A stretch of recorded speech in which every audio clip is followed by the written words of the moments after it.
vas te transformer en anglophone maintenant. Il faut que tu parles français. Que je parle. Ok, let's do it. Oh putain, je parle français là. La vie, ma mère. Et vu que maintenant je suis français, tout le monde peut me comprendre. Tu peux nous expliquer un peu l'histoire du Bénin? Parce que c'est beau au Bénin. Oh, bon.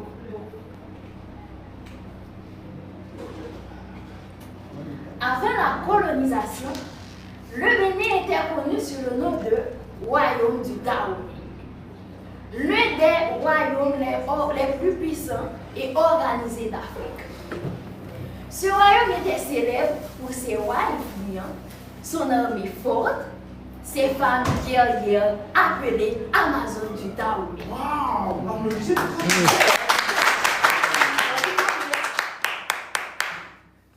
Le Bénin a aussi été un lieu important dans l'histoire de la traite transatlantique.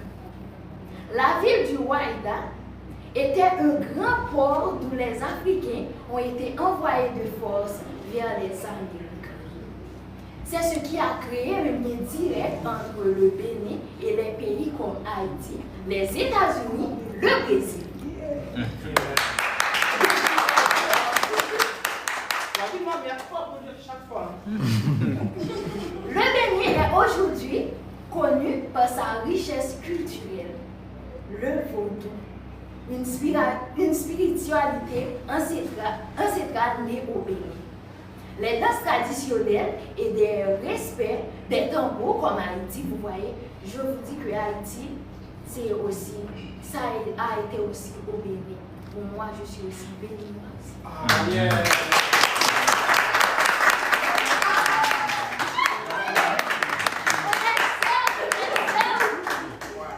Ok, tu as parlé du Bénin aussi, moi j'ai aussi parlé de mon pays, l'Amérique, parce que tu as parlé de Noir aussi. C'est vrai qu'on a deux nationalités différentes, mais moi et toi on a la même couleur de peau. On est noir, c'est ça notre identité. Exactement. Donc on ne peut pas parler des États-Unis d'Amérique sans parler de l'histoire des Noirs. Donc je vais te raconter ça dans mon téléphone iPhone 17 Pro Max tout seul.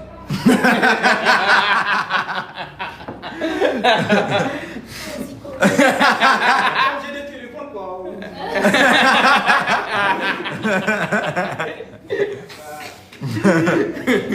Donc l'histoire des États-Unis ne peut pas être racontée sans parler des Noirs.